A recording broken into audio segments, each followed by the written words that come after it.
Hello दोस्तों। आज मैं जेके सेट और एलए सेट और इसके अलावा NTIGC नेट पेपर 1 की सीरीज़ का एक और वीडियो लेकर आया हूं। दोस्तों, इससे पहले मैंने कुछ टॉपिक्स पर वीडियो अपलोड किए हैं। अगर आप में से किसी ने वो वीडियोस नहीं देखे हैं तो आप प्ले लिस्ट में जाइए। प्ले लिस्ट में जेके सेट एलए सेट के नाम पे एक लिस्ट है, वहाँ आपको वो सारे वीडियोस मिल जाएंगे। दोस्तों, हमने कल बात की थी मेथड्स ऑफ टीचिंग के हवाले से, जिसमें हमने teacher centred method of teaching और learner centred method of teaching discuss किया था। दोस्तों, आज इसी के हवाले से है, टीचिंग मेथड्स के हवाले से एक और टॉपिक है। यहाँ पर आज हमें बात करनी है offline versus online method of teaching.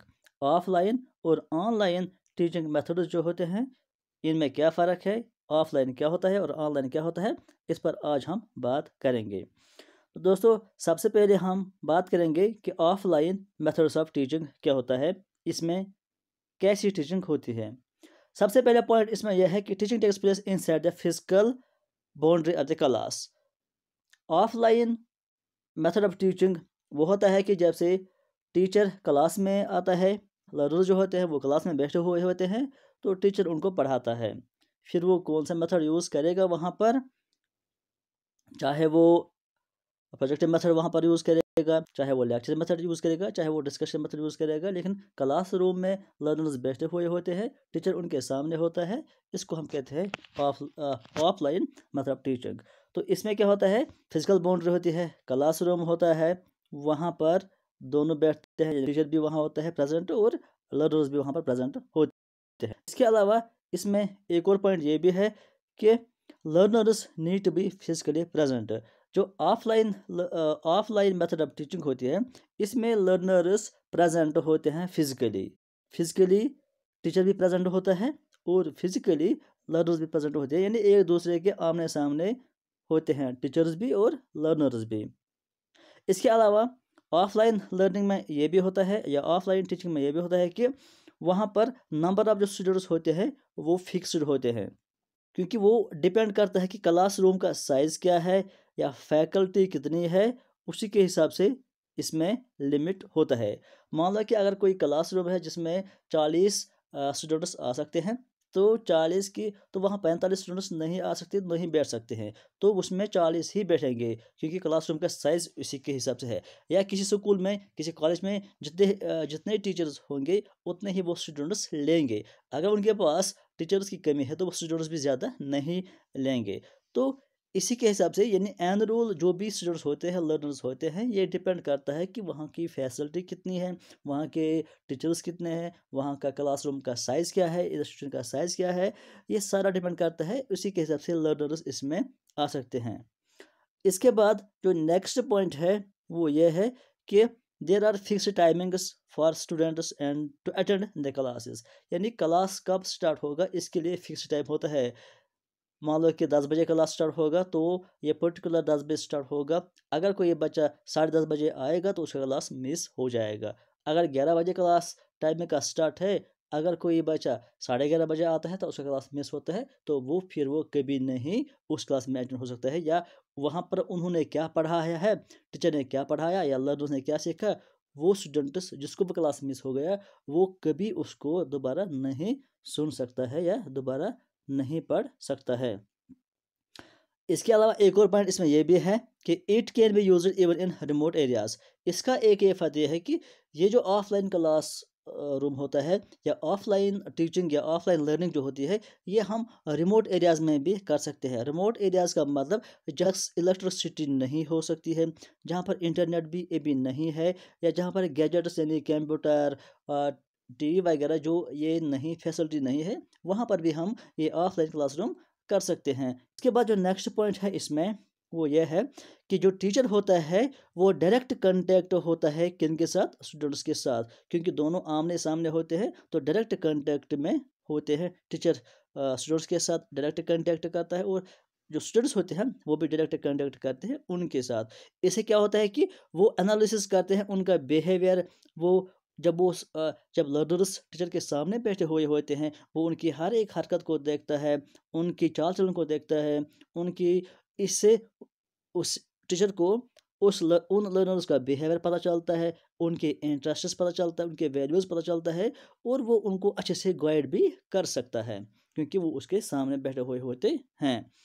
इसके बाद नेक्स्ट पॉइंट इस ऑफलाइन लर्निंग में ये भी होता है कि टीचर कैन रिसॉल्व क्वेरीज। जब लर्नर्स और टीचर्स आमने सामने एक दूसरे के सामने बैठे हुए होते हैं, तो अगर कोई क्वेरीज किसी स्टूडेंट्स को होती है या कोई क्वेश्चन होता है, तो वो स्टूडेंट उसको उसी टाइम क्वेश्चन पूछ सकता है। टीचर सामने होता है तो वो भी उसको फ़ौरन रिप्लाई कर सकता है, उसकी क्वेरी सॉल्व कर सकता है। इसके अलावा students can also clarify their doubts with their class fellows. इसमें ये भी फ़ायदा होता है कि वहाँ पर जो भी बाकी लर्नर्स होते हैं, वो भी उस स्टूडेंट के साथ बैठे हुए होते हैं। कोई बीच में कोई मीडियम की ज़रूरत नहीं होती है। वो स्टूडेंट बाकी फ्रेंड्स के साथ, बाकी जो लर्नर्स वहाँ पर बैठे हुए होते हैं, बाकी जो स्टूडेंट्स वहाँ पर बैठे हुए होते हैं, उनसे भी वो अपनी क्वेरीज अपने फ्रेंडली तरीके में पूछ सकता है, तो वो उसको उसका आंसर या उसका डाउट क्लियर कर सकते हैं। तो ये भी उसका फ़ायदा होता है ऑफलाइन लर्निंग में। उसके अलावा एक और पॉइंट ऑफलाइन लर्निंग में ये भी होता है, जो ऑफलाइन लर्निंग होती है, इसमें टीचर सेंटर्ड मेथड भी यूज़ कर सकता है और लर्नर सेंटर्ड मेथड्स भी यूज़ कर सकता है। टीचर सेंटर्ड मेथड में आता है कि मतलब लेक्चर मेथड यूज़ किया तो वो टीचर सेंटर्ड हो गया।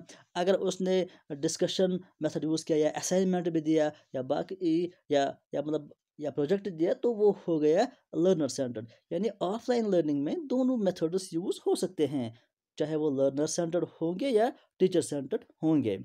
उसके बाद जो नेक्स्ट पॉइंट है इस रिलेटेड, वो है कि these lack flexibility as students have to attend classes and appear in exams.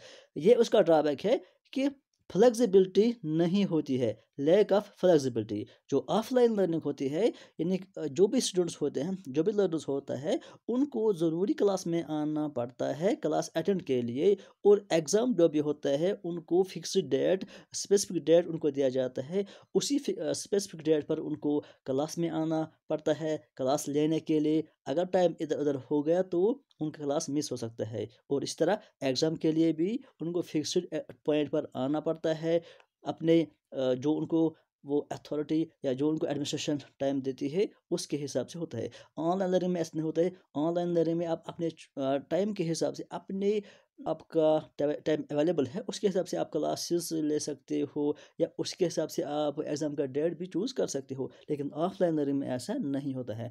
तो नेक्स्ट पॉइंट इसमें यह भी है कि एग्जाम्पल्स इंक्लूड काइनेस्थेटिक टीचिंग। यानी इसमें क्या क्या आ सकता है कि काइनेस्थेटिक टीचिंग ऑफलाइन में आता है, रोल प्लेइंग भी ऑफलाइन में आता है, साइमुलेशन भी। ये एग्जांपल्स हैं ऑफलाइन लर्निंग में क्या क्या आता है। यहाँ पर जो ये वर्ड है काइनेस्थेटिक टीचिंग, काइनेस्थेटिक टीचिंग में क्या होता है? काइनेस्थेटिक टीचिंग में होता है कि इसको हम दूसरे नाम से ये भी कहते हैं कि hands on learning. Hands on learning या हैंड्स ऑन टीचिंग, यानी इसमें वो टीचिंग होती है जो जो ज़्यादातर डिपेंड होती है, जिसमें लर्नर्स फिजिकली इन्वॉल्व हो जाते हैं। जैसे रोल प्ले में होता है या जैसे ड्रामा में होता है, इन सारे को हम कहते हैं काइनेस्थेटिक लर्निंग, जिसमें फिजिकली लर्नर इन्वॉल्व होता है। और रोल प्लेइंग हमने पिछले वीडियो में पढ़ा है कि रोल प्लेइंग में क्या होता है। रोल प्लेइंग में होता है कि एक ग्रुप ऑफ स्टूडेंट्स होते हैं, उनको कोई रोल दिया जाता है, वो उसको करते हैं एज ए ड्रामा या एज ए सीरियल। तो उससे उनको वो कैरेक्टर याद हो जाता है और प्रैक्टिकली वो उसमें लर्न कर जाते हैं। और साइमुलेशन भी हमने पढ़ा है पिछले वीडियो में कि साइमुलेशन वो होता है कि जब आर्टिफिशियल एनवायरनमेंट क्रिएट किया जाता है जो कि same as real life environment होता है, जहाँ पर उनको फिर ट्रेनिंग दी जाती है, और उसके बाद वो रियल लाइफ में वो एक्टिविटी करते हैं, जैसे कि डॉक्टर्स होते हैं या कोई ट्रेनिंग होती है, पायलट्स को वगैरह को ट्रेनिंग दी जाती है। तो ये आई होप कि इतना आपको समझ आया होगा कि ऑफलाइन क्या है। इसके अलावा भी अगर किसी को कोई डाउट होता है तो प्लीज़ आप कमेंट सेक्शन में पूछ लीजिए, तो हम कमेंट सेक्शन में भी कोई डाउट क्लियर कर सकते हैं। तो हम चलेंगे नेक्स्ट, जो हमारा टॉपिक है ऑनलाइन मेथड्स ऑफ टीचिंग्स, कि ऑनलाइन मेथड्स ऑफ टीचिंग्स में क्या क्या आता है। तो यहाँ पर जो ये सबसे पहला पॉइंट है ऑनलाइन में, यहाँ पर ये होता है कि there is no limit of physical boundary for classroom. अभी हमने पढ़ा कि ऑफलाइन में फिजिकल बाउंड्री का लिमिट होता है, क्लासरूम का साइज़ वगैरह और जो इसमें स्टूडेंट्स होते हैं उनका लिमिट होता है। यहाँ पर ऑनलाइन में कोई लिमिट नहीं होती है, कोई बाउंड्री नहीं होती है। Anyone from around the world can take the part, यानी दुनिया में किसी भी जगह से कोई भी आ सकता है और ऑनलाइन लर्निंग हासिल कर सकता है। ना तो इसमें लिमिट है कितने स्टूडेंट्स आ सकते हैं एक साथ या किस जगह से आ सकते हैं, कोई उनको लिमिट नहीं है, कोई बाउंड्री नहीं है, कहीं से भी कितने भी आ सकते हैं तो ऑनलाइन लर्निंग वो हासिल कर सकते हैं। इसके बाद जो दूसरा पॉइंट इसमें ये भी है कि teachers will upload the content online. Teachers online upload करते हैं, चाहे वीडियोस अपलोड करते हैं, मटेरियल अपलोड करते हैं, पीडीएफ फाइल अपलोड करते हैं और learners can access it. Learners वहाँ उसको देखते हैं, उसको पढ़ते हैं और कहीं से भी, चाहे वो घर में होंगे, चाहे कहीं से भी होंगे, वो उसको वीडियो को देख सकते हैं, उस पीडीएफ फाइल को देख सकते हैं, उस मटेरियल को देख सकते हैं, उसको पढ़ सकते हैं। अनी number of students can watch the course. अभी हमने पढ़ा कि जो ऑफलाइन होता है वहाँ पर स्टूडेंट्स लिमिट होते हैं as per the size of the classroom, as per the availability of faculty। लेकिन ऑनलाइन में ऐसा नहीं होता है। ऑनलाइन में जितने मेंबर्स आ सकते हैं, जितने कैंडिडेट्स चाहेंगे उतने वो आ सकते हैं और उतने वो वीडियोस देख सकते हैं, उतने वो एनरोल कर सकते हैं उस कोर्स में, यानी कोई लिमिट नहीं होता है। There are no fixed timings. इसके अलावा कोई टाइमिंग का फिक्स्ड नहीं होता है। अभी हमने पढ़ा कि ऑफलाइन में टाइम का फिक्स होता है, क्लासरूम का टाइम भी फिक्स होता है, एग्ज़ाम का भी टाइम फिक्स होता है। अगर किसी को टाइम का इधर उधर हो गया तो उसको वो मिस हो सकता है, लेकिन ऑनलाइन में ऐसा नहीं हो सकता है। ऑनलाइन में टीचर ने वीडियो अपलोड कर दिया तो स्टूडेंट को जब टाइम मिलेगा वो देखेगा। किसी को सुबह टाइम मिलेगा वो सुबह ही देखेगा, किसी को शाम को टाइम मिलेगा वो शाम को ही देखेगा, कोई टाइम की पाबंदी नहीं है। Learners can access online material any time, किसी भी टाइम पर एज पर देयर कंफर्ट। जैसा उनको टाइम मिलेगा, जैसा उनको कंफर्ट मिलता है तो वो उस टाइम आ सकते हैं और ऑनलाइन मटेरियल या वीडियोस या लेक्चर्स देख सकते हैं। इसके अलावा internet connectivity is must for such courses. यहाँ पर ये चीज़ लेकिन ज़रूरी है कि ऑनलाइन लर्निंग में इंटरनेट होना ज़रूरी है। अगर किसी के पास इंटरनेट नहीं है तो वो ऑनलाइन वीडियोज़ या लेक्चर्स या जो भी मटेरियल होगा वो नहीं देख पाएगा। लेकिन ये फ़ायदा ऑफलाइन लर्निंग में था कि वहाँ पर इंटरनेट की ज़रूरत नहीं पड़ती थी, यहाँ पर इंटरनेट की ज़रूरत होती है। और ये किसके लिए होती है? बोथ टीचर्स और लर्नर्स के लिए भी ये ज़रूरी होता है। उसके बाद जो नेक्स्ट पॉइंट है ऑनलाइन टीचिंग के लिए, वो ये है कि the teacher is not direct contact. जो हमने पढ़ा कि ऑफलाइन में टीचर और लर्नर डायरेक्ट कॉन्टैक्ट में होते हैं, यानी टीचर के सामने लर्नर्स होते हैं, स्टूडेंट्स होते हैं और लर्नर्स के सामने टीचर होता है। कोई क्वेरी होती है वो आमने सामने बैठे हुए होते हैं तो वो क्लियर कर सकते हैं। लेकिन ऑनलाइन में वो डायरेक्ट कॉन्टैक्ट में नहीं होता है। लेकिन जो स्टूडेंट्स होते हैं या जो लर्नर्स होते हैं वो टीचर को कांटेक्ट कर सकते हैं, मतलब ईमेल के ज़रिए कांटेक्ट कर सकते हैं या चैट के ज़रिए कांटेक्ट कर सकते हैं, जैसे कि कमेंट सेक्शन होता है या बाकी चीज़ होते हैं, ऐसा वो कांटेक्ट कर सकते हैं। लेकिन आमने सामने या फिजिकल कांटेक्ट में वो नहीं हो सकते हैं। उसके बाद जो नेक्स्ट पॉइंट है ऑनलाइन लर्निंग के हवाले से है, वो है कि queries can be resolve in discussion forum. ये क्वेरीज यहाँ पर क्वेरीज रिसॉल्व की जा सकती हैं, लेकिन वो डिस्कशन फोरम में यानी कमेंट सेक्शन में आ सकता है, आते हैं या चार्ट बॉक्स में आते हैं, तो जो डिस्कशन फोरम होता है उसमें। लेकिन जो फिजिकल क्लासरूम होता है यानी जो ऑफलाइन क्लासरूम होता है वहाँ पर दोनों आमने सामने बैठे हुए होते हैं, तो वो उसी टाइम वो क्वेरीज सॉल्व कर देते हैं। उसके बाद जो नेक्स्ट पॉइंट है ऑनलाइन लर्निंग में, वो ये है कि these are usually student centred. यहाँ पर अक्सर जो मेथड यूज़ किए जाते हैं वो होते हैं स्टूडेंट सेंटर्ड। ऑफलाइन में हमने पढ़ा कि वहाँ पर दोनों हो सकते हैं। ऑफलाइन में टीचिंग सेंटर्ड भी हो सकते हैं और लर्नर सेंटर्ड भी हो सकते हैं। लेकिन जो होता है यहाँ पर मैक्सिमम जो भी मेथड्स यूज़ किए जाते हैं वो सारे के सारे स्टूडेंट सेंटर्ड या लर्नर सेंटर्ड होते हैं, क्योंकि यहाँ पर स्टूडेंट अपने मर्जी से देखता है वीडियोस लेक्चर्स और अपने हिसाब से एग्जाम्स भी देता है अपने टाइम के मुताबिक। इसके बाद जो नेक्स्ट पॉइंट इसमें है वो है दीज आर फ्लेक्सिबल। जो हमने पढ़ा कि ऑफलाइन में कोई भी फ्लेक्सिबिलिटी नहीं होती है, वहाँ पर लैक ऑफ फ्लेक्सिबिलिटी होती है, लेकिन यहाँ पर फ्लेक्सिबिलिटी होती है, क्योंकि जो भी लर्नर्स होते हैं वो कभी भी टेस्ट में अपेयर हो सकते हैं, यानी जब वो चाहेंगे अपने हिसाब से वो डेट चूज़ करते हैं, अपने हिसाब से वो टाइम शेड्यूल बनाते हैं कि कब हम वीडियोस देखेंगे, कब हम लेक्चर्स देखेंगे, कब हम टेस्ट में अपेयर होंगे। इसके बाद जो नेक्स्ट पॉइंट है इस ऑनलाइन लर्निंग में, वो ये है कि एग्जाम्पल्स कौन कौन से इसमें आता है। इसमें आ सकता है कंप्यूटर बेस्ड लर्निंग, इसमें आता है प्रोग्रामर इंस्ट्रक्शंस, इसमें आता है लाइव सेशंस या इंटरएक्टिव वीडियोस जो होते हैं, या गेम बेस्ड लर्निंग होते हैं। दोस्तों ये जो कॉन्सेप्ट है कंप्यूटर बेस्ड लर्निंग या प्रोग्रामर इंस्ट्रक्शन, ये मैंने पिछले वीडियो में आपको बताया। अगर आप में से किसी ने नहीं देखा है तो वो पिछले वीडियो में वो देख सकता है ये।